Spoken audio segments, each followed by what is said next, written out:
الرحمن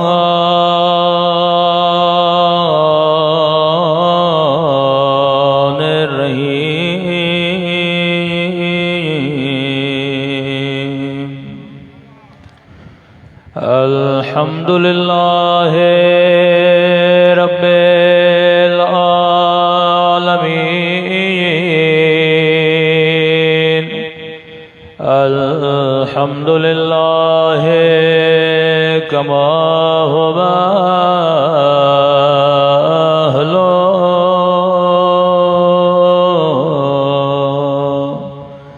الصلاة والسلام على سيد المرسلين وخاتم النبيين أبي القاسم محمد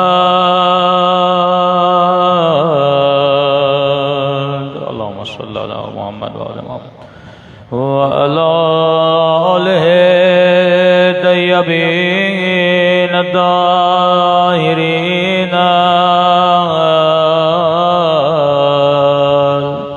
معصومين سنبھل کے اپنے مولا کے ظہور کی دعا اللہم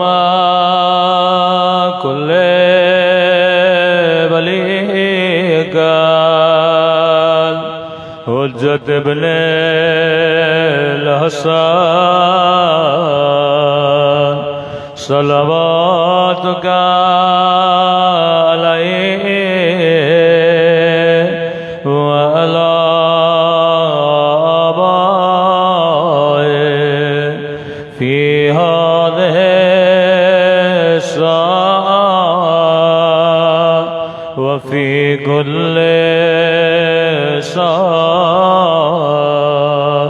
وليا وحافظا وقائدا وناصرا ودليلا وعنا حتى تسكنه أرضك طوعا وتمتعه فيها طويلا برحمتك يا أرحم الراحمين صلوات پڑھے محمد وعلى بسم اللہ الرحمن الرحیم رب اشرح لی صدری ویسر لی امری واحلل عقدۃ من لسانی یفقهوا قولی اما بعد فقط قال سبحانہ وتعالی فی محکم کتابہ انما یتقبل اللہ من المتقین صلوات پڑھے محمد وعلی محمد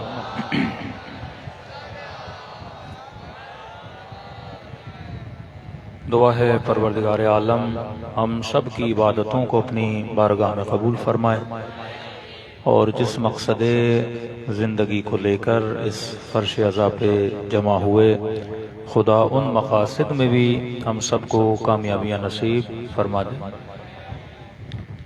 دیکھیے مجلس بہت زیادہ لمبی ہو، طویل ہو یا مختصر ہو، اللہ کے یہاں معیار نہ زیادہ پڑھنا ہے نہ کم پڑھنا ہے۔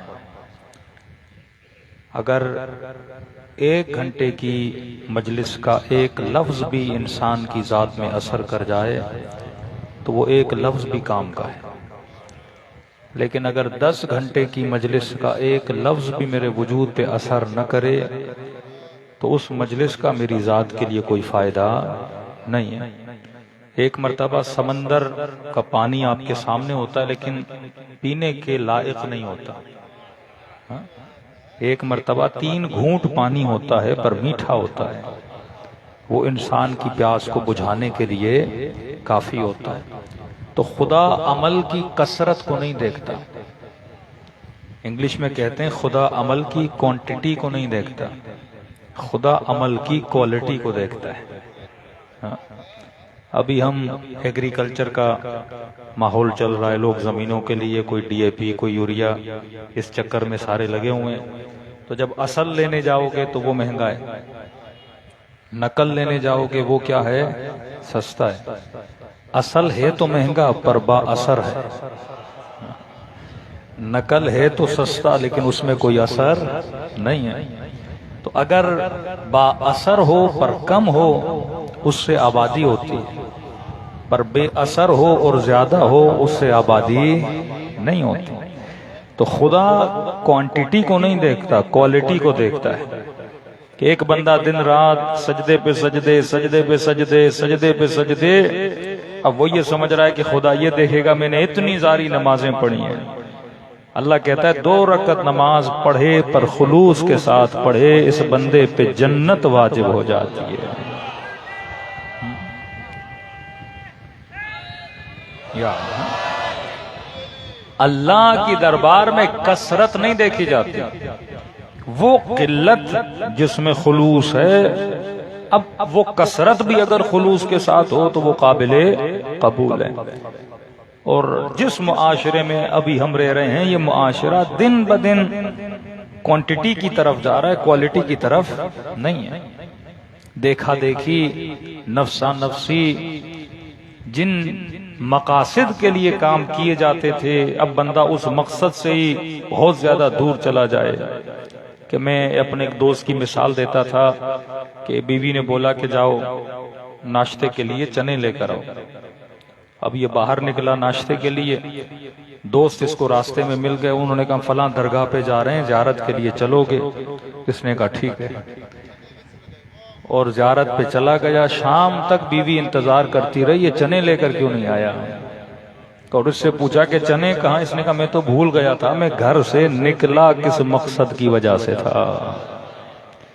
آج 90 سے زیادہ % لوگ یہ بھول گئے ہیں کہ ہم دنیا میں بھیجے کیوں گئے تھے۔ تو جس طرح گھر آنے کے بعد بیوی بتاتی ہے کہ بھائی تو چنے لینے گیا تھا، اسی طرح جب مردے کو قبر میں سلایا جائے گا، ملائک بولیں گے تو گیا کس کام کے لیے تھا، لایا کیا ہے؟ انسان کو پتہ ہونا چاہیے اتنا بڑا انتظام جو خدا نے آپ کے لیے کیا۔ دیکھیے مجلس کرانے کے لیے ایک انتظام ہوتا ہے، لاؤڈ بلایا، ممبر بنایا، اسٹیج بنایا، مولانا دور سے بلایا، شامیانے لگائے، لیکن آپ بھول جائیں کہ مجلس کا مقصد کیا ہے، میں مجلس میں آیا کیوں تھا، علم کا مقصد کیا ہے، ماتم کا مقصد کیا ہے، عزاداری کا مقصد کیا ہے، زلجنا نکالنے کا مقصد کیا ہے۔ اب مومن اس پہ لڑائی شروع کر دے کہ پہلے میرا زلجنا جائے گا، یہ اس پہ لڑنا شروع کر دے کہ میرا علم تیرے علم سے زیادہ بڑا ہے، میری مجلس تیری مجلس سے زیادہ بڑی ہے۔ مطلب یہ مقصد کو بھول گیا کہ مقصد کیا تھا۔ جب بندہ مقصد کو بھول جاتا ہے تو انسان کی زندگی سے پھر اثر ختم ہو جاتا ہے۔ جس طرح پاکستان کا مقصد کیا اب ہے بھی کہ نہیں پتہ نہیں، لیکن نعرے مارنے میں پاکستانی قوم سب سے آگے۔ اللہ اکبر کا نعرہ یہ ماریں گے، پاکستان کا مقصد لا الہ الا اللہ یہ ماریں گے، اور جو قومیں صرف نعروں پہ محدود ہو جاتی ہیں، مقصد کو بھول جاتی ہیں، ان قوموں کا حال پھر پاکستان جیسا ہو جاتا ہے۔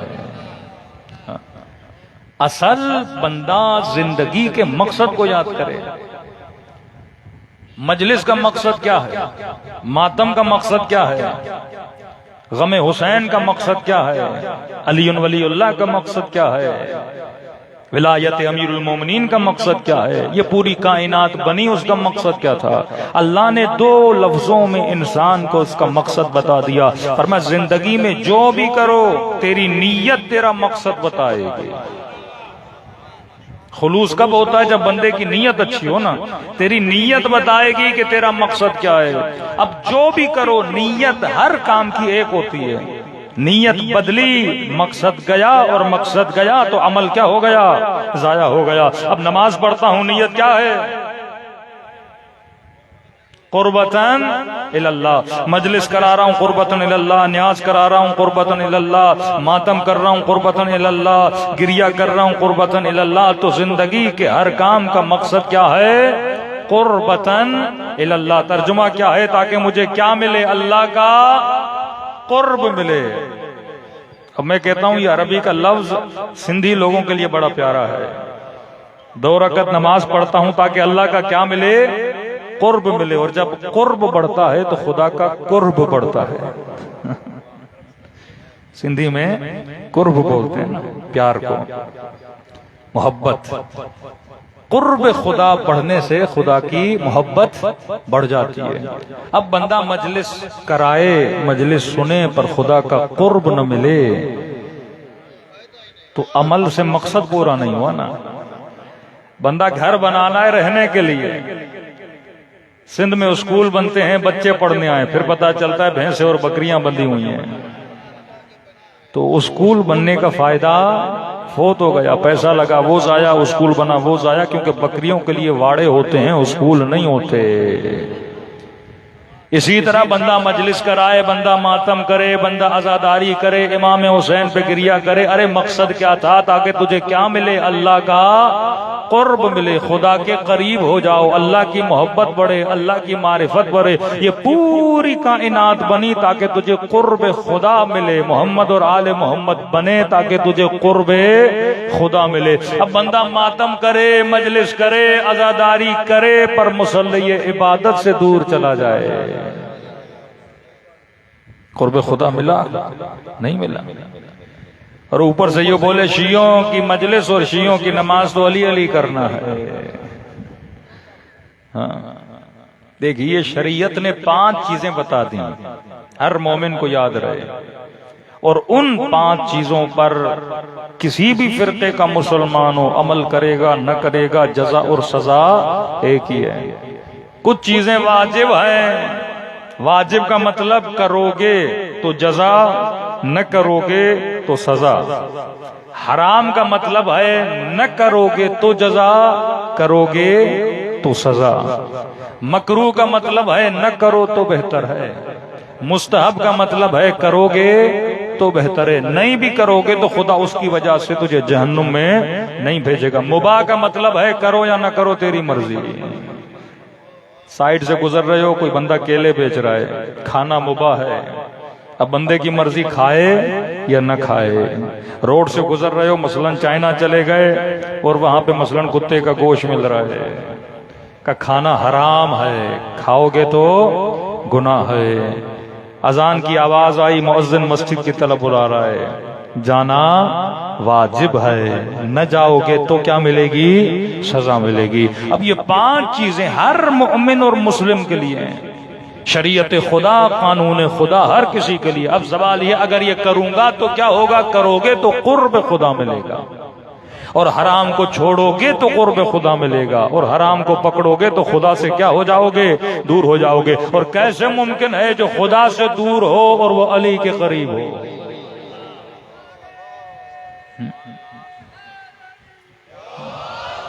بھائی عبادت بندے کو کس کے قریب کرتی ہے؟ خدا کے. اب تصور کریے یہ خدا ہے، مثلا مثال علیہ باللہ، لیکن مثال قریبی دے رہا ہوں. مثلا یہاں پہ خدا ہے، اب جو عبادت کرے گا وہ کس کے قریب ہوگا؟ خدا کے قریب ہوگا. مثلا یہ مجلس اعزا ہے، یہاں پہ وہی آتا ہے جس کے دل میں حسین کا عشق ہے نا. اب جس کے دل میں عشق حسین ہوگا وہ اس پنڈال کے کیا آتا جائے گا؟ قریب آتا جائے گا. اب جو پنڈال کے قریب ہے وہ حسین کے قریب ہے، کیونکہ جس کے دل میں عشق حسین ہے وہ پنڈال کے اندر آ گیا. اب جتنے کے دلوں میں عشق حسین ہے وہ یہاں پہ آ گئے، اور جس کے دل میں عشق حسین نہیں وہ پنڈال سے کیا ہوگا؟ دور ہوگا.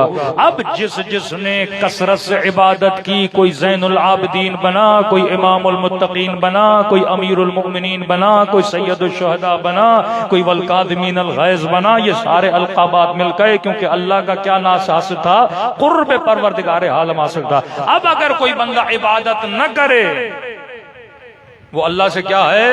دور ہے. اور جو اللہ کے قریب ہے وہ اللہ کے ساتھ ہے، جو اللہ سے دور ہے وہ اللہ سے بہت دور ہے. اب اگر اللہ سے دور ہے تو اس کا مطلب علی سے دور ہے، اگر اللہ سے دور ہے اس کا مطلب امام حسین سے دور ہے تو زندگی گزارنے کا مقصد اگر بندے کو پتا نہ ہو. آج ہم ظواہر پہ بڑا لڑتے ہیں. رسول خدا کی حدیث فرماتے ہیں آخری زمانے میں لوگ مستحب کاموں پہ لڑیں گے لیکن واجب پہ کوئی عمل نہیں کرے گا. مستحب پہ جھگڑا ہوگا. مثلا ہمارے گھروں پہ علم ہے اس پہ جھگڑا ہوگا بڑی پابندی سے. اچھی بات ہے مستحب بھی کرو لیکن پرائرٹی کس کی ہے؟ واجب کی ہے. علم کیوں لگاتے ہو؟ علم ایک سمبل ہے. کس چیز کا سمبل ہے؟ کس چیز کا؟ شیعہ ہونے کا. پاکستان میں علم شیعہ ہونے کا سمبل ہے، ایک نشانی ہے. بندہ دور سے روڈ سے گزرے گا 10 گھر ہوں گے لیکن ایک گھر پہ علم لگا ہوگا تو یہ گھر دور سے بتائے گا کہ میں علی کے چاہنے والے کا گھر ہوں. یہی ہے نا نشانی، اسی کو کہتے ہیں نا. جہاز آسمان سے جب نیچے آتا ہے نا تو نیچے جو ایئرپورٹ ہوتا ہے نا اس کی لائٹ جلتی رہتی ہیں اور جہاز کو کہتی ہیں کہیں اور نہیں اترنا، یہاں پہ اترنا. اسی طرح ہر بندہ جو گزرتا ہے نا تو آنکھیں جب علم پہ پڑتی ہیں تو یہ علم کی روشنی بتاتی ہے کہ یہ گھر علی کے چاہنے والے کا گھر ہے.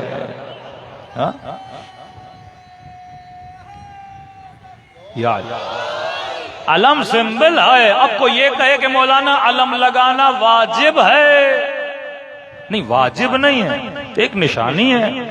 اور اس ماحول میں رہتے ہوئے یہ بتانا ضروری ہے کہ ہم شیعہ ہیں، کیونکہ جس ماحول میں شیعہ اقلیت میں ہوں اور اپنی اقلیت کو ظاہر کرنے کے لیے جسے اظہار وجود کہتے ہیں وہ ہمارے لیے کیا ہے؟ ضروری ہے. ہاں اگر پورا پاکستان شیعہ ہوتا تو پھر علم لگانے کی ضرورت نہیں تھی، کیونکہ شیعہ کو کیا بتائے گا کہ میں شیعہ ہوں. بتایا اسے جاتا ہے جو شیعوں کو جانتا نہیں ہے، پہچانتا نہیں ہے، اور وہ دوسروں سے پوچھے بھائی کسی گھر پہ نہیں لگا، یہ کون کس کا گھر ہے؟ جس کے گھر پہ فریرا لگا ہے کالے رنگ کا ہے تو وہ ایک سوال اس کے ذہن میں پیدا ہوگا تو اگلا بتائے گا کہ یہ کس کا گھر ہے؟ یہ علی کے ماننے والوں کا گھر ہے. پھر عباس کا نام آئے گا، پھر کربلا کا واقعہ آئے گا، یہاں تک کہ وہ حسین کی معرفت حاصل کرنے کا دروازہ کھل جاتا ہے ایک علم سے. اسے کہتے ہیں ہدف، اسے کہتے ہیں مقصد. علم لگانے کا مقصد یہ بتاتا ہے کہ ہم اعلان وجود کریں کہ ہم اہل بیت کے چاہنے والے ہیں، لیکن یہ لگانا واجب نہیں ہے، ایک نشانی ہے، سوشل نشانی ہے، معاشرے میں اظہار وجود کرنے کے لیے. علم لگانا ایک کیا ہے؟ سمبل ہے، نشانی ہے. اب اگر ہم صرف نشانیوں تک محدود رہ جائیں، اب دن رات اس چکر میں ہوں کہ میں نے فلاں علم لینا ہے، لکڑی کا لینا ہے، اسٹیل کا لینا ہے، 10 بلب لگانے ہیں، 20 بلب لگانے ہیں، اب ان چکروں میں لگ جاؤں گا لیکن یہ بھول جاؤں کہ جس کا علم اپنے گھر کی چھت پہ لگا رہا ہوں وہ کون تھا. اصل تو یہ ہے نا، جس طرح پاکستان کا مقصد کیا؟ لا الہ الا اللہ، نعرہ سب مارتے ہیں لیکن یہ بھول جائیں کہ لا الہ الا اللہ کا مقصد کیا تھا. آج اس کی طرف کسی کی نعرے کی طرف بڑی توجہ ہے لیکن جس کا نعرہ لگایا جا رہا ہے اس کی طرف کسی کی توجہ نہیں. اس وقت علم کی طرف سب کی توجہ ہے لیکن صاحب علم کی طرف جس کا ہے اس کی طرف لوگوں کی توجہ بہت کم ہو گئی ہے. اس وقت ذوالجناح کی طرف توجہ بہت زیادہ ہے لیکن جس کا ذوالجناح تھا اس امام حسین کی طرف توجہ لوگوں کی بہت کم ہے. اس طرف یہ ہے کہ میں نے سالانہ مجلس کرانی ہے، مجلس کی طرف توجہ بہت ہے لیکن جس کی مجلس ہے اس کی طرف. اب آپ کہیں گے مولانا توجہ سے کیا مطلب ہے؟ میں نے کہا جس غازی عباس کا علم لگا رہے ہو سوال یہ ہے کہ عباس کا ہی علم کیوں لگا رہے ہو؟ عباس علمدار ہی علمدار حسین کیوں بنے؟ بھائی تو اور بھی تھے، وہ بھی تو علی بن ابی طالب کے بیٹے تھے. اتنی فضیلت غازی کو کیوں ملی؟ صفت غازی عباس، حضرت عباس کس چیز سے پہچانے جاتے ہیں؟ ایک علمدار، دوسری صفت با وفا، تیسری صفت با ادب. تین صفات ہیں حضرت عباس کی جس کی وجہ سے پہچانے گئے. کبھی امام سے پہلے بولا نہیں، جب تک اجازت نہیں آگے بڑھے نہیں، طاقت کے ہوتے ہوئے لڑے نہیں، پانی پی سکتے تھے پر ادب کی خاطر پیا نہیں.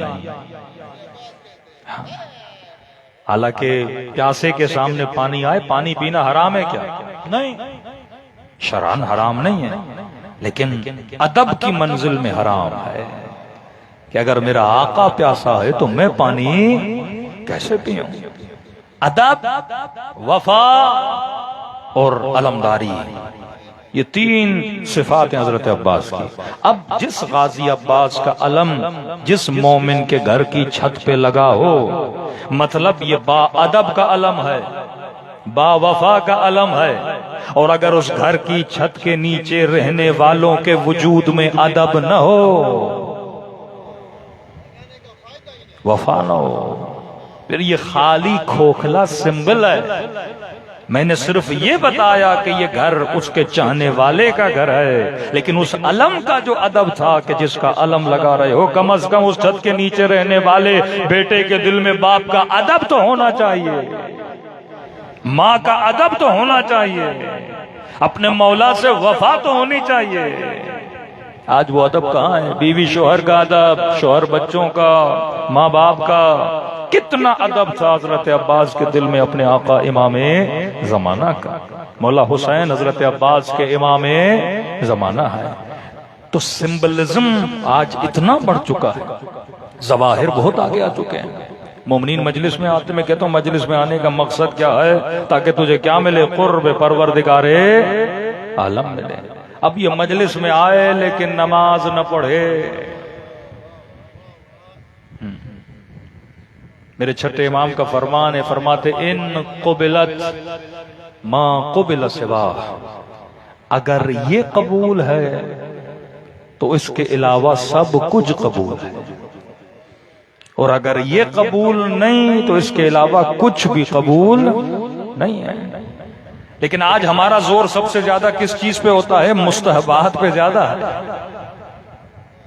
لیکن واجبات سے ہم بہت دور آ چکے ہیں. آج ایک مومن کو قصیدہ یاد ہے،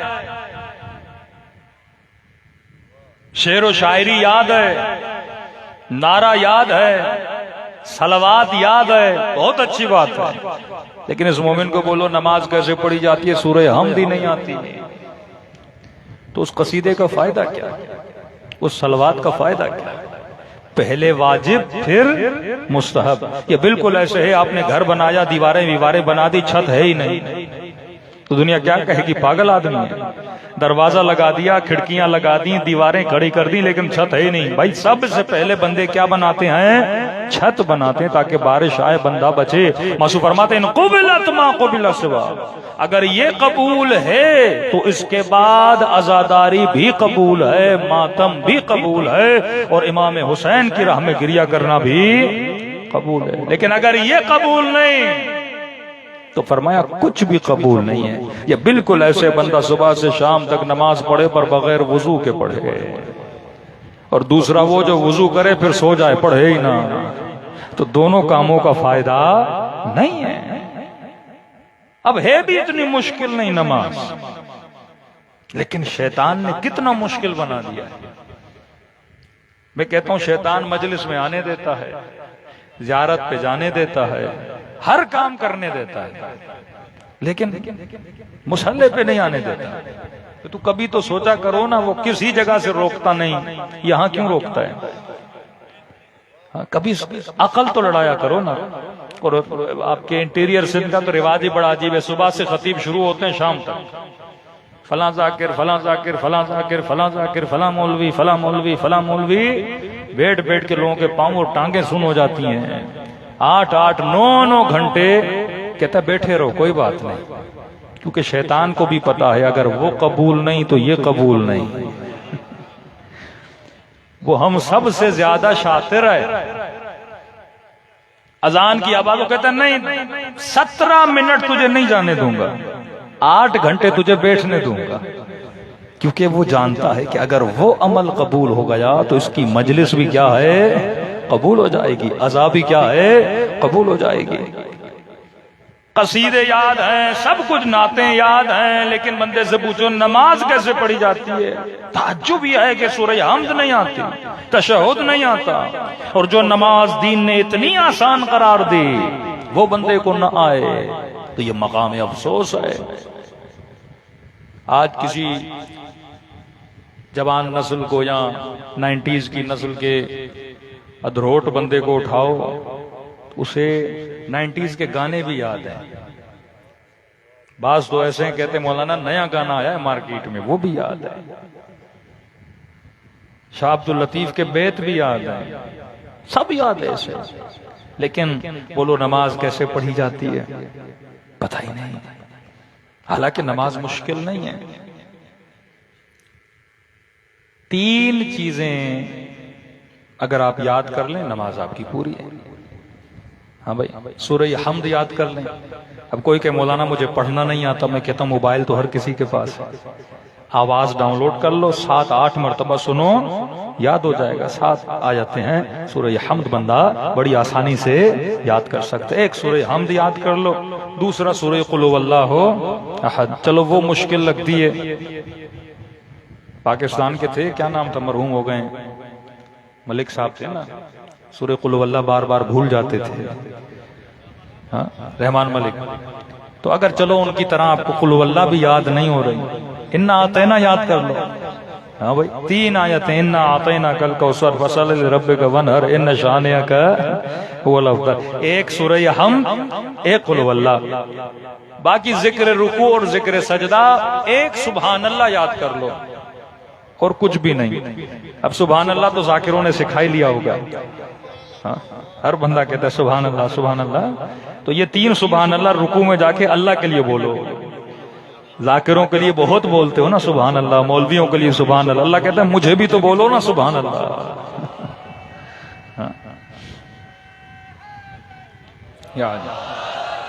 تو کتنی چیزیں ہو گئیں، ایک حمد، دوسرا انا اعطینا یا قل هو اللہ، تیسرا کون سا لفظ ہے؟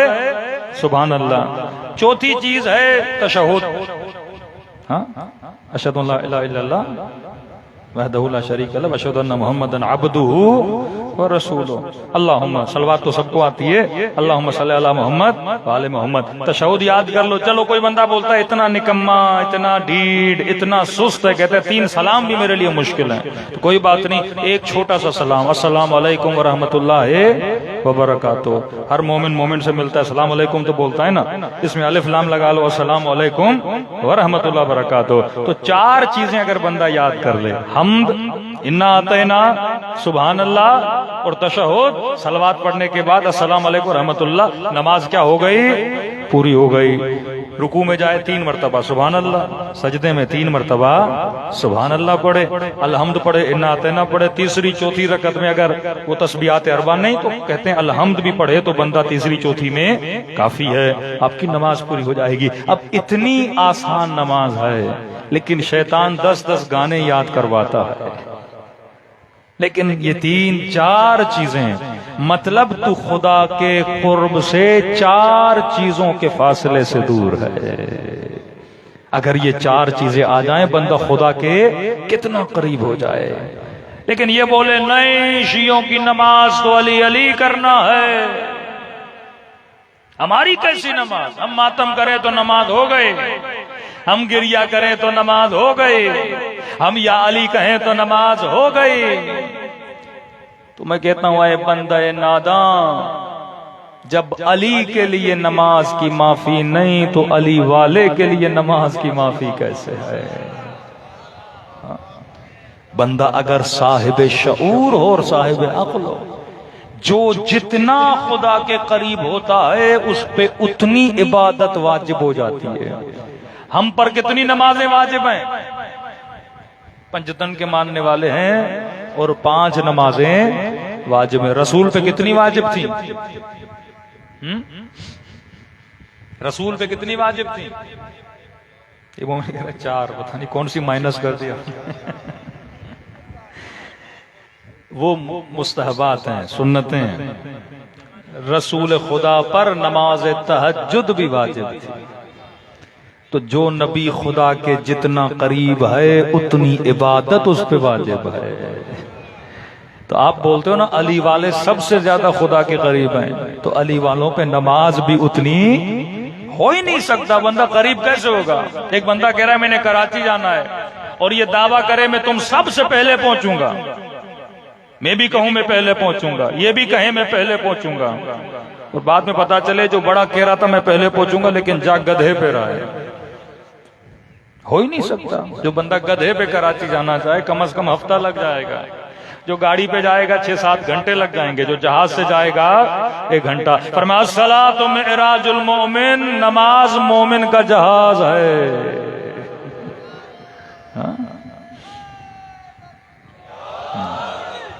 نماز کیا ہے؟ پاکستانی فوج جہاز بناتی ہے، نام رکھتی ہے معراج. تو نماز مومن کا کیا ہے؟ جہاز بھی نہیں، جیٹ ہے.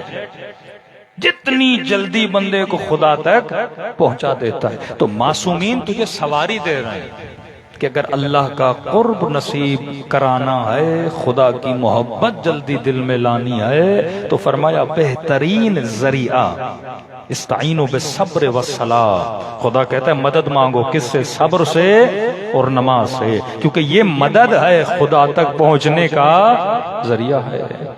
میں ہمیشہ مثال دیتا ہوں، ہم ہر کسی کی چاپلوسی کرتے ہیں. سیاستدانوں کی چاپلوسی، بیٹے کو نوکری دے دو، پاؤں پہ پڑتے ہیں، گھٹنوں پہ پڑتے ہیں، کبھی مٹھائی کا ڈبہ لے کے جاتے ہیں، کبھی اس سے کہلوایا اس سے کہلوایا. اس کے آنے سے پہلے اس کے استقبال کے لیے کھڑے ہو گئے نوکری کے لیے. کبھی امیروں کی چاپلوسی، 1 لاکھ دو، 2 لاکھ دو، 3 لاکھ دو. کبھی وڈیروں کی چاپلوسی. تو میں اپنے لفظوں میں کہتا ہوں اتنی چاپلوسی اگر تو خدا کی کرتا. نماز اللہ کی چاپلوسی کا نام ہے. دن میں 5 مرتبہ اس کی دربار میں بیٹھ کے اس کی تعریفیں کرو. ہمارے ایک دوست تھے، وہ ایک مثال دیا کرتے تھے، کہتے تھے گاؤں میں ایک وڈیرا تھا، سارے گاؤں والے اس کے ہاری تھے. یہ بیچارہ ہاری تھا، اس کی بیوی مر گئی، بڑا اداس بیٹھا تھا. ساتھ میں ایک میراثی گزرا، سندھی میں جس کو منگڑار بولتے ہیں. میراثی نے کہا ہاری صاحب رو کیوں رہے ہو؟ کہا بیوی مر گئی. کہا میں اتنے دنوں سے دعا کر رہا ہوں مری نہیں رہی. تیری بیوی مر گئی ہے تو رو رہا ہے. کہا اس کے مرنے پہ نہیں رو رہا، مرنے کے بعد جو کاندھبا کرنا ہے کھانے کے پیسے نہیں، اب پورا گاؤں بلانا ہے، اتنا کھانا کرنا پڑے گا، کہاں سے کھانے کا بندوبست کرو. تو اس منگنار اور میراثی نے کہا کہ دیکھو جس گاؤں میں اتنا بڑا وڈیرا ہو تم گھبرانے کی ضرورت کیا ہے؟ وڈیرے کے پاس چلتے ہیں، ایک بھینس ایک بیل دے دے گا، ذبح کرو اور کھانا بناؤ، پورا گاؤں کھائے گا، تجھے بھی دعا دے گا، وڈیرے کو بھی دعا دے گا. اس نے کہا کون وڈیرا؟ کا اپنا گاؤں کا وڈیرا. کب وہ اتنا کنجوس اپنی مرغی کسی کو نہ دے، اور آپ یہ بول رہے ہو کہ وہ بیل اور بھینس میرے لیے دے گا. کہ دیکھ تجھے مانگنا نہیں آتا. آج سب سے بڑا مسئلہ ہے مانگنا. لیکن ایک ہی سیاستدان کے پاس 5-6 لوگ جاتے ہیں، ایک جاتا ہے نوکری لے کے آتا ہے، 4 بہت زبردستی زور روتے ہیں، کچھ نہیں ملتا. تو اس کو مانگنا آتا ہے نا. میراثی جس کے در سے جاتا ہے خالی ہاتھ نہیں آتا. تو کہا تجھے مانگنا نہیں آتا، میں میراثی ہوں، مجھ سے سیکھ مانگا کیسے جاتا ہے. کہا بھائی چلو، وڈیرا کسی کو مرغی کا انڈا بھی نہ دے اور آپ بول رہے پورا بیل میں لے کے دوں گا. کہا چلو تو صحیح میرے ساتھ. اس کو لے کے آیا. وڈیرا اپنی زمینوں کے بیچ میں کھڑا تھا، فصل آباد ہو رہی تھی. اب یہ اتنے فاصلے پہ کھڑا ہوا کہ اس کی آواز وڈیرے کے کانوں تک جائے. دور سے کہنے لگا اے ہاری تجھے نہیں پتا وڈیرے کا دادا کتنا سخی تھا.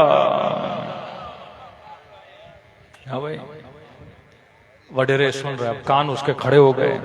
اچھا یہ انسان کی فطرت ہے، تیری تعریف ہو یا گلا ہو، بندہ سو بھی رہا ہو نا کان کھڑے ہوتے ہیں کہ دیکھو کیا بول رہا ہے. یہ انسان کی فطرت ہے. اب جیسے اس نے تعریف سنی تو وڈیرا سننے لگا. کہ تجھے نہیں پتا اس کا دادا کتنا سخی تھا. کہا کتنا سخی تھا؟ کلا فلاں مومن کو زمین کی ضرورت تھی، بڑا ضرورت مند تھا، اس نے اتنے ایکڑ زمین دی. اچھا 2 قدم اور آگے بڑھا، کہ دادا تو دادا تھا، تجھے نہیں پتا اس کا بابا کتنا سخی تھا، کہ فلاں کو یہ ضرورت تھی اور وہ ضرورت تھی اور قرضدار تھا، اس نے اتنے لاکھ دے دیے۔ وڈیرا سن رہا ہے، تھوڑا اور آگے بڑھا، کہ دادا تو دادا بابا تو بابا، تجھے نہیں پتا یہ خود کتنا سخی ہے۔ کہ جس کو بھی گاؤں میں کوئی مصیبت پڑتی ہے کسی کے پاس نہیں جاتا، اسے پتا ہے ایک ہی دروازہ ہے، وہ وڈیرے کا دروازہ ہے، وہ مصیبتوں کو دور کرتا ہے، وہ پریشانیاں لوگوں کی دور کرتا ہے۔ اب پھر بھی یہ وڈیرے کے اور نزدیک نہیں جا رہا، تعریف کیے جا رہا ہے۔ بھاری نے کہا چلو کہ نہیں، اب صبر کرو، ابھی بھی نہیں، تھوڑے اور تعریف کرنے دو۔ اور تعریفیں کی اور اتنی تعریفیں کی تو وڈیرے نے اپنی مونچھوں کو تاؤ دیا۔ اس نے کہا اب کام ہو گیا، مطلب وڈیرا خوش ہوا، مونچھوں کو تاؤ دیا، مطلب بات دل کو اچھی لگی، کہ اب جو مانگنا ہے جا کے مانگ۔ دوڑا دوڑا آیا، وڈیرے نے کہا کیوں آئے، کس لیے آئے؟ کہ وڈیرا صاحب ہاری صاحب ہے، پریشان ہے، بیوی مر گئی ہے، گاؤں والوں کو کھانا کھلانا ہے، گوشت کے لیے پریشان ہے۔ میں نے کہا ایسے سخی کے ہوتے ہوئے گاؤں کے ہاریوں کو پریشان ہونے کی ضرورت ہے؟ وڈیرے نے بھی دل کھول کے کہا بیلوں میں سے جو پسند آئے لے کے جاؤ۔ یہ کہنے لگا میراثی تو نے تو کمال کر دیا۔ تو ہمارے استاد کہا کرتے تھے اگر کنجوس کی بھی جھوٹی تعریف کرو نا سخی بن جاتا ہے۔ اگر کنجوس کی بھی جھوٹی تعریف کرو تو سخی بن جاتا ہے، کہ خدا تو ہے ہی سخی، خدا تو ہے ہی سخی۔ اب بندہ صاحب عقل ہونا چاہیے نا، کہ دن میں 5 مرتبہ اس سخی کی جا کے تعریفیں کرو، پھر دیکھو چھپڑ پھاڑ کے تجھے عطا کیسے کرتا ہے۔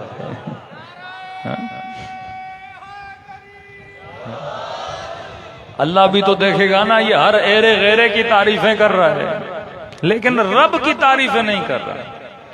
لیکن آؤ اپنے امام حسین کو دیکھو، ہمیشہ زبان پر ذکر خدا رہتا تھا، سبحان اللہ، الحمدللہ، ولا الہ الا اللہ، واللہ اکبر۔ نائی کہتا ہے میں حضرت علی کی مونچھیں بنا رہا تھا، اس سے پتہ چلتا ہے علی مونچھیں رکھتے تھے۔ جو کہتے ہیں نبی کی مونچھیں نہیں تھیں، کہ میں علی کی مونچھیں بنا رہا تھا، تو کیا دیکھا مولا کے ہونٹ ہل رہے ہیں۔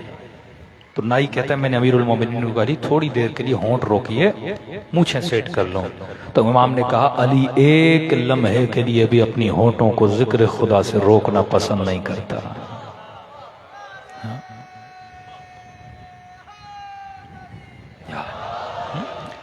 کتنا آسان ہے ذکر نماز، لیکن شیطان مختلف حربوں سے انسان کو مستحبات میں اتنا مگن کرتا ہے کہ انسان واجب سے دور ہو جاتا ہے۔ آج بڑا زور ہے مستحبات پہ، لیکن بندے کو یاد ہی نہیں کہ میں نے واجب کام بھی انجام دینا ہے۔ پہلے واجب، اس کے بعد جتنا مستحب کرنا، کہتے ہیں پہلے صحیح چیز بناؤ، پھر جتنا گڑ ملانا ہے ملاتے جاؤ، لیکن اصل چیز تو بناؤ۔ وہ کیسا شیعہ ہے جو مصلی عبادت سے دور ہو؟ ارے واجب تو واجب ہے۔ امام سجاد فرماتے زندان شام ہے، آدھی رات ہے، پپی اماں اٹھتی ہیں، وضو کرتی ہیں، نماز تہجد واجب نہیں، مستحب نماز۔ یہ شرم آنی چاہیے ان لوگوں کو جو علی والوں کو واجب سے دور کرتے ہیں، جو علی والوں کو نماز سے دور کرتے ہیں۔ ارے اگر نماز کی معافی ہوتی تو علی کی بیٹی اتنے زخموں کے ساتھ نماز نہ پڑھتی، بولتی نا میں تو علی کی بیٹی ہوں، میرے اوپر کیسی نماز؟ نماز عشق کے لیے پڑھی جاتی ہے۔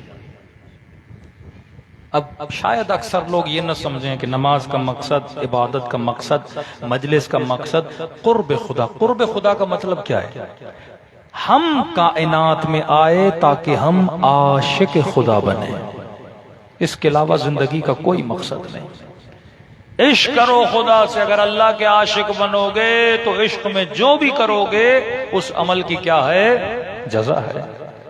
لیکن اگر بندہ اللہ کی جگہ بیوی کا عاشق ہو جائے، اللہ کی جگہ گاڑی کا عاشق ہو جائے، اللہ کی جگہ مال کا عاشق ہو جائے، اللہ کی جگہ ریاست اور کرسی کا عاشق ہو جائے، ہیں کئی لوگ، مثال دے رہا ہوں، ہندو بہت مسلمانوں پہ ایک اعتراض کرتے ہیں، کہتے ہیں بھائی ہم بتوں کو چومیں تو کافر؟ بت کیا ہے؟ پتھر۔ ہم پتھر کو چومیں، پتھر پہ مالا ڈالیں، پتھر کے آگے پیچھے گھومیں، تو کہتے ہیں یہ تو کافر ہیں، یہ بت پرست ہیں۔ کہ کام تو تم مسلمانوں کے بھی وہی ہیں، کام تو تم مسلمانوں کے بھی وہی ہیں۔ حج پہ جاتے ہو، ایک کالا سا پتھر ہے، سارے دوڑتے ہو اس کو چومنے کے لیے، اتنا خرچہ جہازوں پہ چڑھ کے، پیسے خرچ کر کے، ویزے لگا کے مکے جاتے ہو، ایک پتھر کا گھر بنا ہوا اس کے چکر لگا کے۔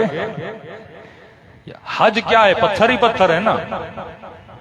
طواف خانہ خدا، دو پہاڑیاں ہیں پتھر کی، صحیح صفا و مروہ، پتھر کی دیوار ہے، اسے پتھر مارتے ہو، سارا پتھر ہی پتھر ہے۔ کہ ہم پتھر کو چومے تو کافر، تو پتھر کا چکر بھی لگائے، پتھر کو چومے بھی، پتھر کے پیچھے دوڑے بھی، تو بڑا پکا مسلمان ہے، اور ہم کیا ہو گئے؟ کافر ہو گئے۔ اور یہی مسلمان پھر شیعوں کو کہتے ہیں لکڑی کو چومتے ہو، کپڑے کو چومتے ہو، گھوڑے نکالتے ہو، ہاں کہتے ہیں کہ نہیں؟ کہ تمہارے کام بھی ہندوؤں والے ہیں، تمہارے کام کون سے مسلمانوں والے ہیں؟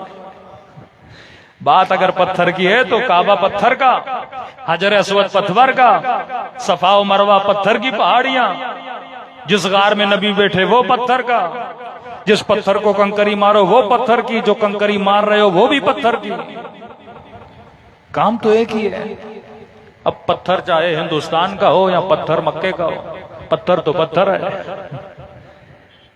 واقعاً کبھی سوچو، ایک پتھر کو چومنے کی جزا ہے جو صرف دوسرے پتھر کو چومنے کی سزا ہے۔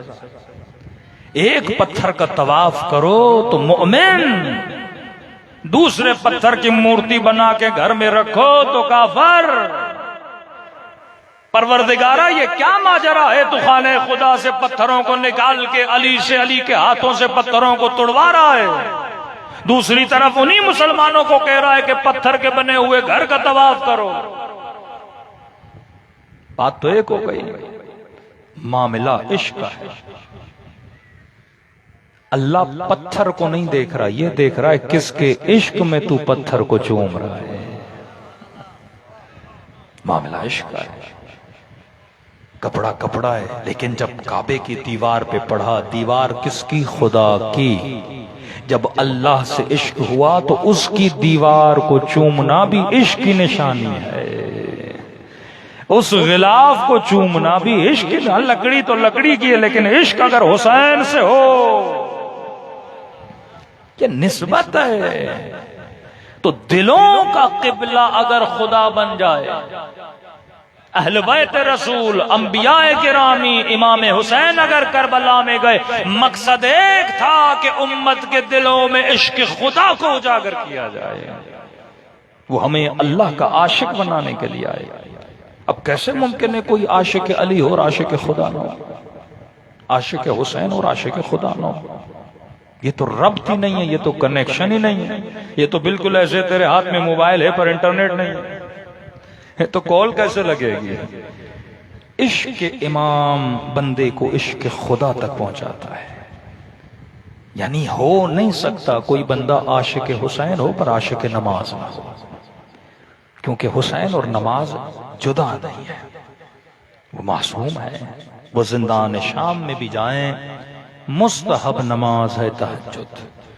امام سجاد فرماتے پھوپھی اماں نے وضو کیا اور جب مصلی پر آ کر بیٹھی تو بیٹھ کے نماز پڑھنے لگی۔ پھر شریعت کا مسئلہ، جب تک کمر میں تکلیف نہیں، جب تک گھٹنوں میں طاقت ہے، فرمایا کھڑے ہو کر نماز پڑھو، لیکن اگر تکلیف استطاعت نہیں، بیٹھ کے پڑھو، بیٹھ کے نہیں لیٹ کے پڑھو، لیٹ کے ہاتھ نہیں اٹھا سکتے ہاتھ نیچے کر کے پڑھو، اتنی طاقت نہیں، پورا بدن ہل نہیں سکتا، فرمایا آنکھوں کے اشاروں سے پڑھو، کیونکہ تو عاشق ہے۔ عاشق ہر حال میں محبوب کو چھوڑتا نہیں ہے۔ کتنی فلمیں تم نے عشق میں دیکھی ہیں، کبھی سسی کا واقعہ، کبھی پتہ نہیں کس کا واقعہ سنا۔ کربلا عشق خدا کی کہانی ہے۔ نو کے نیزہ پہ حسین اپنے معشوق کا ذکر کرتے ہوئے نظر آتے ہیں۔ زندان شام کی اندھیری راتوں میں فرمایا پھپھی اماں کوئی تکلیف ہے کہ بیٹھ کے نماز پڑھ رہی ہیں؟ فرمایا سجاد میرے لال زندان میں کھانا بہت کم آتا ہے۔ زینب کے بدن میں طاقت نہ رہی کہ کھڑے ہو کر نماز پڑھے۔ واللہ جب یہ حدیثیں آدمی سنتا ہے تو اپنے آپ سے اسے حیا بھی آتی ہے، شرم بھی آتی ہے۔ کبھی سوچتا ہے کہ سیدہ زینب کا سامنا ہوا تو بی بی کو منہ کیسے دکھائے گا؟ کیا پوچھیں گی نہیں کہ میں نے تو کھانا بھی نہیں کھایا تھا، لیکن اللہ کی اتنی عاشق تھی کہ مصلی عبادت پہ آ گئی۔ تیرا پیٹ بھی بھرا تھا، تو پیاسا بھی نہیں تھا، تجھے کسی نے تازیانے بھی نہیں مارے، جسم بھی سالم تھا، پھر بھی تو اللہ کا عاشق نہ بنا، مصلی عبادت پر نہ گیا۔ عشق جو جائز عشق ہے، جو حلال عشق ہے، جو بندے کو کمال تک پہنچاتا ہے، وہ عشق خدا ہے۔ فرمایا بیوی سے عشق کرو گے مرنے کے بعد چھوڑ جائے گی، بیٹے کے عاشق بنو گے مرنے کے بعد قبر کے نیچے اتار کے چلے جائیں گے، دوستوں سے عشق کرو گے ان کی خاطر لڑو گے مرو گے، یہ سب تجھے چھوڑ کے چلے جائیں گے، لیکن اگر اللہ کے عاشق بنو گے وہ دنیا میں بھی ساتھ ہے قبر میں بھی ساتھ ہے۔ اذکرونی اذکرکم خود کہتا ہے جتنا مجھے یاد کرو گے اتنا میں تجھے یاد کروں گا۔ ہر چیز کا نشہ ہوتا ہے، ہر چیز کا، یہ الگ ٹاپک ہے۔ نشے میں بندہ مگن ہوتا ہے، نشے کا مطلب حواس باختہ ہوتا ہے انسان۔ ایک تو نشہ چرس کا، بھنگ کا، عشق بھی ایک نشہ ہے۔ کبھی انسان سے ہو جاتا ہے تو انسان تارک دنیا بن جاتا ہے اس چیز کے پیچھے، لیکن جو حلال نشہ ہے وہ عشق خدا کا نشہ ہے۔ امیر المومنین کے پاؤں میں تیر لگتا ہے نا، اصحاب کہتے ہیں یا رسول اللہ علی کے پاؤں سے تیر نکالیں کا؟ ابھی نہیں، جب علی مصلی عبادت پہ آ جائے۔ کہتے ہیں تیر نکالا لیکن علی کو پتا بھی نہ چلا کہ تیر نکلا ہے نہیں نکلا۔ یہ منزل عشاق ہے۔ آج شیطان نے ہمیں واجبات سے بہت دور کر دیا، مستحبات میں ہمیں لگا دیا ہے۔ یہ مستحب بھی تب فائدہ دے گا جب بندہ واجب پر عمل کرے گا۔ کربلا کا میدان ہے، سعید امام کی خدمت میں آتا ہے، بوڑھا صحابی ہے، کہتے ہیں ہاتھوں میں راشا، کمر جھکی ہوئی، ابروؤں کے بال اتنے بڑے تھے کہ آنکھوں پہ پڑتے تھے۔ کہنے لگا مولا مجھے بھی اذن جہاد دیجیے۔ امام نے فرمایا سعید تیری کمر جھکی ہوئی ہے، تو کیسے کرے گا؟ تو خیموں کی حفاظت کر۔ کہ مولا اپنا خون راہ خدا میں قربان کرنا چاہتا۔ کیا شرف ملا سعید کو کہ سعید جب نماز پڑھوں تو میری نماز کی حفاظت کرنا۔ اب دیکھو عشق کی منزل کتنی بڑی ہے کہ حسین نماز کی حفاظت کے لیے اپنے اصحاب کو کھڑا کرتے ہیں اور اس حفاظت میں وہ اپنی جانوں کو کیا کرتے ہیں؟ قربان کرتے ہیں۔ یہاں کوئی علی کا چاہنے والا عزا امام حسین میں خون بہائے لیکن نماز نہ پڑھے۔ ارے خون تو وہ تھا جو سعید نے حسین کی نماز کی حفاظت میں بہایا تھا، وہ خون کام کا خون ہے نا۔ بے عمل شیعہ اگر خون بہائے اس خون کا کوئی فائدہ نہیں۔ واجب کی حفاظت میں سعید نے خون بہایا۔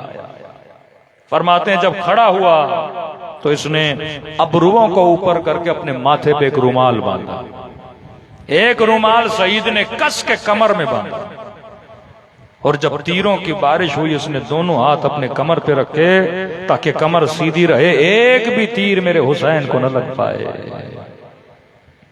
بعض روایات میں 27 تیر سعید کے بدن میں لگے۔ اب نہیں پتا کون سا تیر سر پہ لگا، کون سا آنکھوں پہ لگا، کون سا سینے پہ لگا، کون سا قدموں پہ لگا، لیکن کہتے ہیں ابھی تک مولا کی نماز جاری تھی، اور سعید کیونکہ بوڑھا تھا بدن سے خون بہ رہا تھا، اس نے محسوس کیا کہ سستی بدن میں آ گئی ہے، ہو سکتا ہے میں کبھی بھی زمین پہ گر جاؤں۔ کہتے ہیں دونوں ہاتھوں کو کمر پہ رکھا، کہیں ایسا نہ ہو میری کمر جھکے اور تیر حسین کے سر کو لگے۔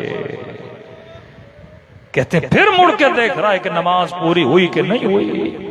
ابھی دیکھا مولا رکوع میں ہے، بس سجدے میں جانے والے ہیں، اب بدن میں طاقت نہیں ہے۔ اصحاب کہتے ہیں سعید نے اپنے بدن کو کہا کہ اتنی مہلت دے میرے حسین کی نماز ختم ہو جائے۔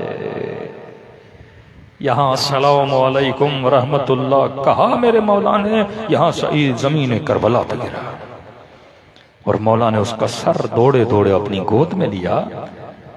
عجیب سوال کیا ہے سعید نے۔ یہ دوسری منزل ہے اصحاب حسین جس نے خون بہایا حفاظت حسین کے لیے، نماز حسین کے لیے، بدن پارا پارا ہوا، اتنے بڑھاپے میں زمین پہ گرا، سر گود حسین میں ہے، اسے تو یقین ہونا چاہیے نا میں جنتی ہوں۔ آج کتنی آسانی سے جنت بانٹی جاتی ہے، یہ بڑا مشکل ہے یہ جملہ زبان سے نکالنا کہ میں جنتی ہوں۔ کس نے بولا تو جنتی ہے؟ یقین کی منزل کب آتی ہے؟ سعید بتا رہا ہے، خون حسین کے لیے بہایا، نماز حسین کا دفاع کیا، سر مولا حسین کی گود میں ہے، اور جیسے امام کے چہرے پہ نگاہ پڑی پہلا سوال کیا، مولا مجھ سے راضی ہو گئے؟ شیعہ جب تک اپنے مولا کی زبان سے یہ جملہ نہ سنے تب تک سکون کی موت نہیں مرتا۔ کہ مولا رضیت، کیا مجھ سے راضی ہو گئے؟ امام نے بڑے پیار سے کہا کہ سعید میں تو کیا، میری اماں زہرا بھی تجھ سے راضی ہو گئی۔ آج یہ تڑپ ہونی چاہیے کہ خدایا مرنے سے پہلے امام زمانہ کی صرف یہ آواز میرے کانوں تک پہنچا دے کہ مولا کہے اے ملنگ اے شیعہ میں تیرا مولا تجھ سے کیا ہو گیا۔ اب جب یہ جملہ سنا تو پھر موت موت کیا ہے؟ جب امام بول دے میں تجھ سے راضی۔ حسین نے سعید کو بولا میں تجھ سے راضی۔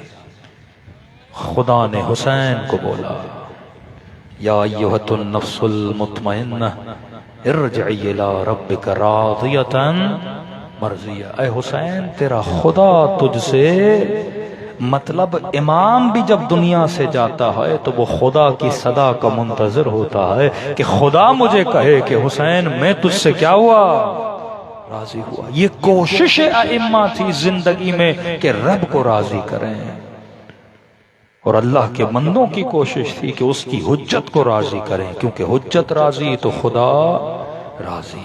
مقصد زندگی عشق خدا ہے، اور عشق خدا بغیر معراج، بغیر نماز، بغیر عبادت، بغیر ذکر خدا نصیب نہیں ہوتا۔ میرے چوتھے امام فرماتے ہیں ہر مجلس میں آتے ہیں پر ہر مجلس سے راضی نہیں ہوتے۔ مولا کس مجلس سے راضی ہوتے ہیں؟ فرمایا جس میں مومن آئے، مجلس سنے، رات کو گھر جائے، جب بستر پہ سوئے تو یہ سوچے کہ آج کی مجلس سے مجھے کیا ملا اور میں نے اس پہ کتنا عمل کیا۔ اگر یہ مجلس اس کی ذات میں اثر ڈالے تو ہم اس مجلس سے راضی ہیں۔ فرمایا اللہ خلوص کو دیکھتا ہے، کثرت کو نہیں دیکھتا۔ حدیث قدسی ہے کہ اگر مچھر کے پر کے برابر بھی آنکھوں کی پلکیں گیلی ہو جائیں تو خدا بندے کو جہنم سے آزاد کر دیتا ہے۔ وہ تیرے خلوص سے بہے ہوئے آنسوؤں کو دیکھتا ہے۔ دلوں کو کربلا لے کر چلیں، سلام کریں اپنے آقا کی مظلومیت جنہوں نے اپنا سب کچھ راہ خدا میں لٹا دیا۔ السلام علی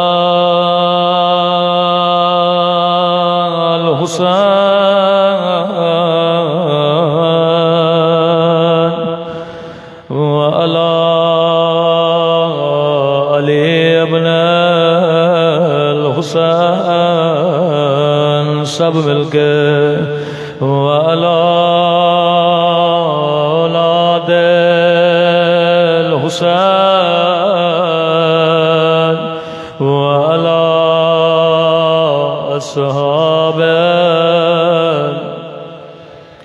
سب مل کے السلام علی وعلی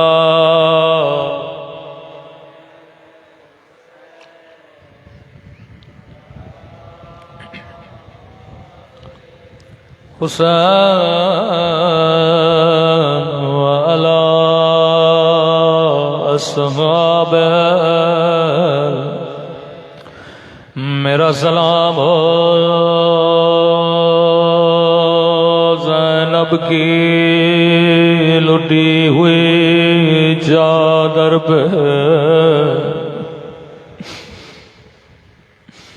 میرا سلام ہو سکینہ کے زخمی کانوں پہ میرا سلام بچپن میں جھکی ہوئی کمر پہ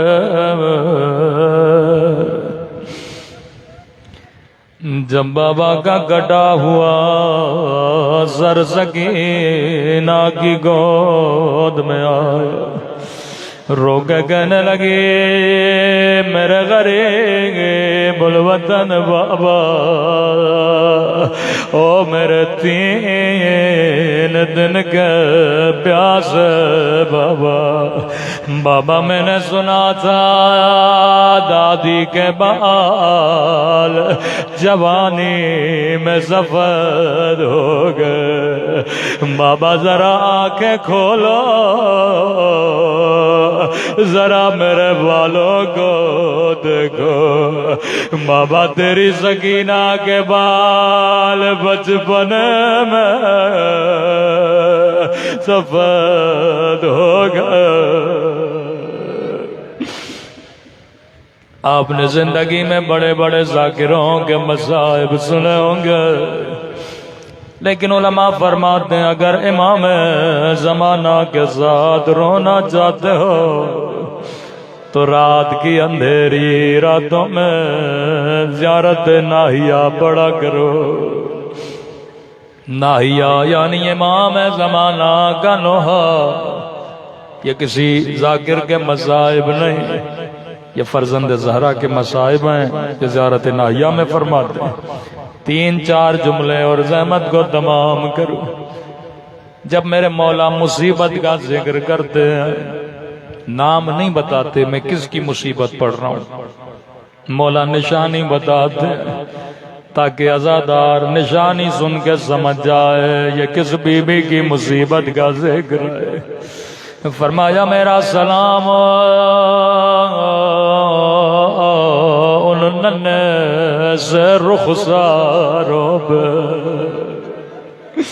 یہ جملے کسی ذاکر کے جملے نہیں یہ حجت خدا کے جملے فرمایا میرا سلام ان ننے سے رخساروں پہ او جن کا رنگ بدلتا رہا یہ نہیں کا رنگ بدل گیا بلکہ بدلتا رہا او کبھی شمر کے تماچوں نے رنگ نیلا کیا کبھی ظالم کے تماچوں نے رنگ کالا کیا رو کے کہنے لگے بابا ذرا آنکھیں کھولو ذرا میرے رخسار دیکھو بابا تیری سکینہ کا رخسار چھوٹا تھا لیکن شمر کا ہاتھ بڑا تھا رسول خدا کی حدیث ہے مسلمانوں کبھی حیوان کو بھی منہ پہ نہ مارا کرو انہوں نے نبی کی نوازیوں کو تماچے مارے اللہ جانے زینب نے یہ منظر کیسے برداشت کیا ہوگا اگلا جملہ اگلا سلام اس سے بھی بڑا درد بھرا سلام ہے فرمایا میرا سلام ان ننے سے رخساروں پہ او جن کا رنگ بدلتا رہا اگلا سلام بڑا سخت سلام ہے فرمایا میرا سلام ان زخمی کلائیوں پہ او جنہیں رسیوں سے باندھ گیا تھا، اللہ جانے یہ کس کی کلائیاں ہے۔ علماء فرماتے ہیں یہ زینب کے بندے کلائیاں ہے۔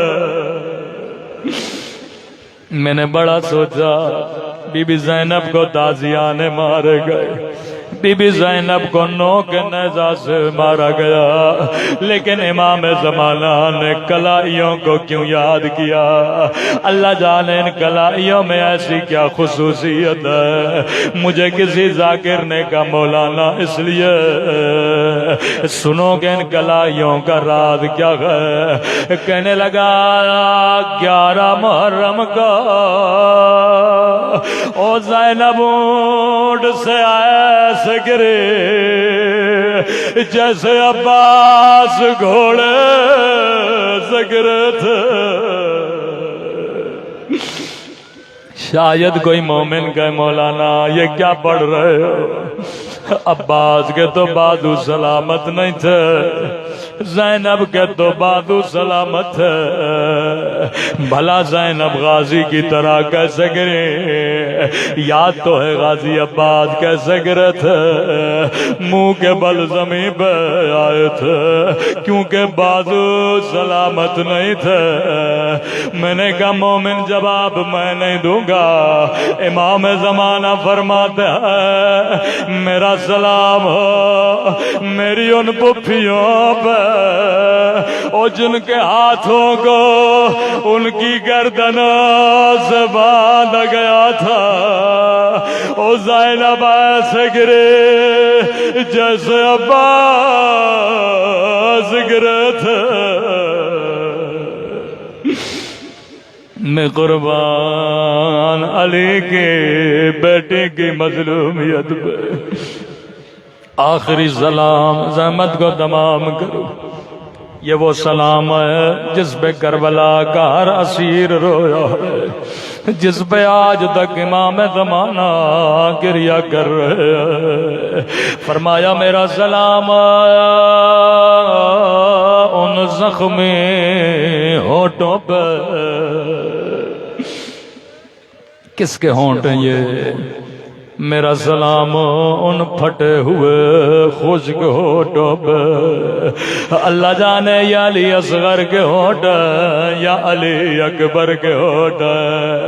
جواب میرے امام زمانہ نے خود دے دیا، فرمایا میرا سلام ان زخمی ہونٹوں پہ او جن پہ ظالم چھڑے مار رہا تھا۔ ارے یہ وہ ہونٹ ہے جنہیں سیدہ بوسہ دیا کرتی تھے اور جنہیں نبی بوسہ دیا کرتے تھے۔ میں کہوں امام زمانہ وہ ہونٹ آپ کو یاد ہے؟ مولا ایک سلام میں بھی کرنا چاہتا ہوں۔ میں کہوں میرا سلام ہو ان ننھی سی آنکھوں پہ اور جو یہ منظر دیکھ رہے تھے، وہ اللہ کسی بچی کو بابا کا گڈا سر نہ دکھائے، رو کے کہتی رہی چھڑی نہ مار میرے 3 دن کا پیاسا بابا، میرا غریب الوطن بابا۔ الا لعنت اللہ علی القوم الظالمین۔